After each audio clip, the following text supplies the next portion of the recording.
यादव समुदाय का सुंदर इतिहास। यादव समुदाय का इतिहास प्राचीन काल से जुड़ा है और इसे यदु राजा के वंशजों से जोड़ा जाता है। यदु राजा चंद्रवंशीय राजा ययाति के पुत्र थे और महाभारत काल के महत्वपूर्ण पात्र माने जाते हैं।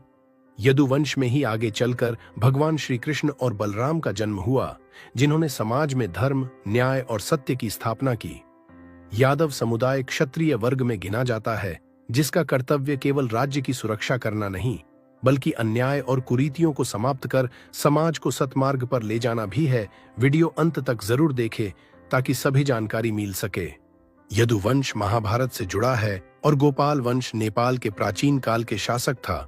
ये दोनों समान है। बाद में यादव जात से पहचान मिली। यादव समुदाय प्राचीन काल से नेपाल में बसा है। यहाँ का मूल बासी में एक है। नेपाल का गोपाल वंश देश के सबसे प्राचीन शासकों में से एक था, जिनका मुख्य पेशा गाय पालन था। इन्हें ग्वाला या गोपाल कहा गया, जो बाद में यादव समुदाय के रूप में विकसित हुए। गोपाल वंश का शासन काठमांडू घाटी में केंद्रित था, जहां उन्होंने पशुपालन और कृषि पर आधारित जीवन शैली को बढ़ावा दिया।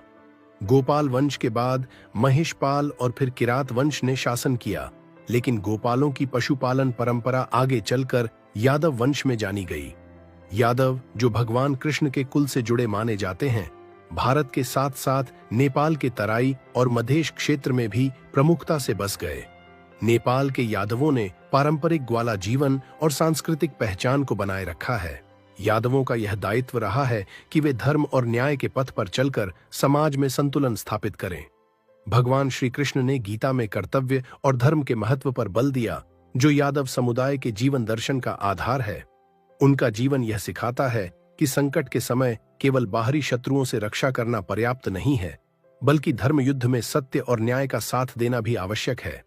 श्री कृष्ण द्वारा कंस का वध और महाभारत में पांडवों का समर्थन इसका प्रतीक है, जिससे यह स्पष्ट होता है कि अधर्म को समाप्त कर सत्य की विजय सुनिश्चित करना क्षत्रियों का कर्तव्य है।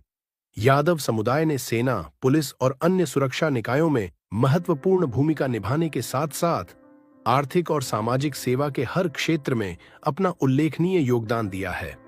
इस समुदाय के लोग सरल, ईमानदार और बुद्धिमान माने जाते हैं। विशेष रूप से मधेश क्षेत्र में इनकी उपस्थिति प्रमुख है, जहां ये लोग मैथिली, हिंदी और नेपाली बोलते हैं, जबकि कुछ क्षेत्रों में भोजपुरी का भी प्रयोग होता है। सामाजिक और धार्मिक कार्यों के प्रति उनकी गहरी निष्ठा का प्रमाण इस बात से मिलता है कि कई स्थानों पर इन्होंने समाज के हित में भूमि का दान किया है, जैसे मंदिर, स्कूल, हॉस्पिटल बना सके, ताकि सामाजिक और धार्मिक गतिविधियां सही दिशा में आगे बढ़ सकें और समाज को सकारात्मक मार्गदर्शन प्राप्त हो। यादव समुदाय का एक प्रमुख लक्ष्य कुरीतियों और पाखंड को समाप्त कर समाज में नैतिकता और न्याय की स्थापना करना रहा है। इनका नेतृत्व केवल राज्य संचालन तक सीमित नहीं रहा, बल्कि इन्होंने हमेशा समाज के कमजोर और शोषित वर्गों की रक्षा के लिए भी महत्वपूर्ण भूमिका निभाई।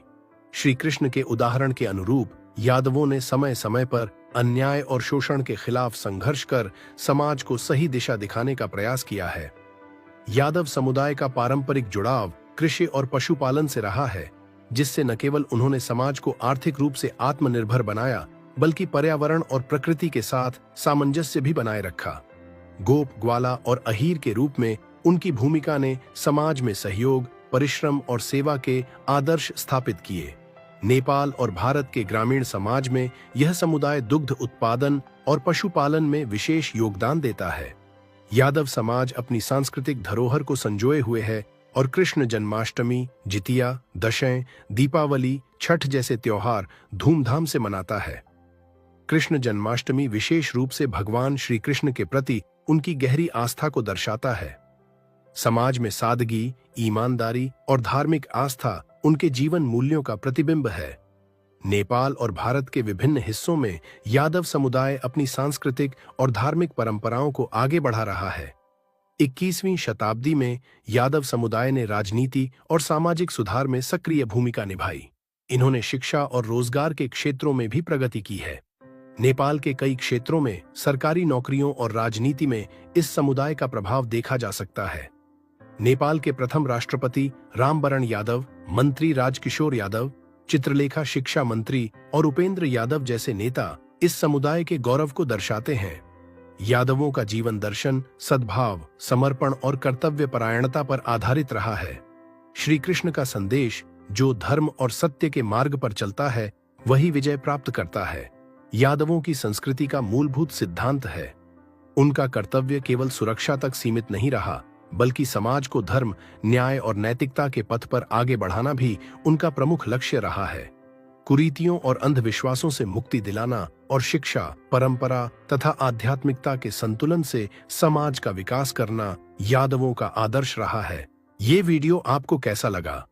कृपया लाइक, कमेंट और शेयर जरूर करें। हमारा चैनल या पेज पर नया आया है तो कृपया इसे फॉलो और सब्सक्राइब करना न भूलें। आप किस स्थान से देख रहे हैं, कृपया अपने स्थान का नाम कमेंट में लिखें। अपने दोस्तों, प्रियजनों और परिवार के साथ इसे साझा जरूर करें। आपके आंतरिक सहायता के लिए मैं दिल से आभारी हूं। मैं देव नारायण प्रणाम करता हूं और आपसे निवेदन करता हूं कि इस वीडियो को देश के हर कोने तक पहुंचाने में हमारा सहयोग करें। आपके सहयोग से हमारा वीडियो बनाने का उद्देश्य सफल होगा। ईश्वर आपका ढेर सारा प्यार और सम्मान दे।